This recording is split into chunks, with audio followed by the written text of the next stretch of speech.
Which country has confer highest civilian award the grand commander of the order of star to PM Modi.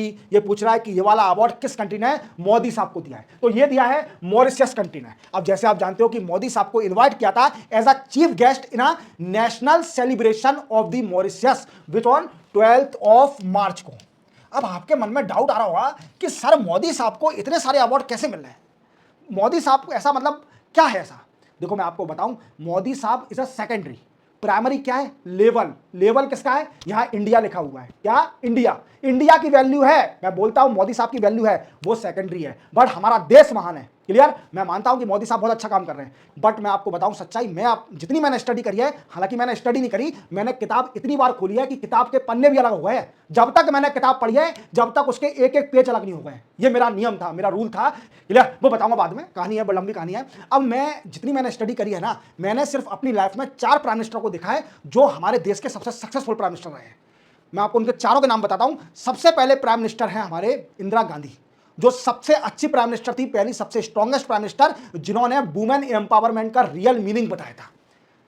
Indira Gandhi जो थी, उनमें इतनी ताकत थी, उनके टाइम पूरी कांग्रेस उनके खिलाफ थी, बट वो अकेली पूरी कांग्रेस को बोल दिया साफ साफ कि तुम कुछ भी कर लो, मैं अकेली खड़ी हूं। समझ लो, सिंडिकेट बन गए थे कांग्रेस में। फिर उसके बाद सबसे दमदार पीएम जो माना जाते हैं, अटल बिहारी वाजपेयी जी आए थे। अटल बिहारी वाजपेयी, जो आप न्यूक्लियर बम की बात करते हो, वो अटल बिहारी वाजपेयी की देन है। क्लियर। और तीसरे प्राइम मिनिस्टर जो मेरी नजर में सबसे बेस्ट प्राइम मिनिस्टर है, वो है मनमोहन सिंह। आपको लगता होगा कि मनमोहन सिंह नहीं है, पर मनमोहन सिंह इसलिए हैं क्योंकि 1991 में जब वो फाइनेंस मिनिस्टर थे, तब इस देश की वो हालत थी, अगर वो नहीं होते तो आज हम इतने गरीब होते, देश बड़ा गरीब होता। तो उनकी ही देन है एलपीजी, जिसको हम बोलते हैं लिबरलाइजेशन, प्राइवेटाइजेशन, ग्लोबलाइजेशन, और उन्हीं के कारण आज हमारा देश इतने आगे है। और चौथे, जो फोर्थ प्राइम मिनिस्टर सबसे स्ट्रॉन्गेस्ट मेरी नजर में मोदी साहब है।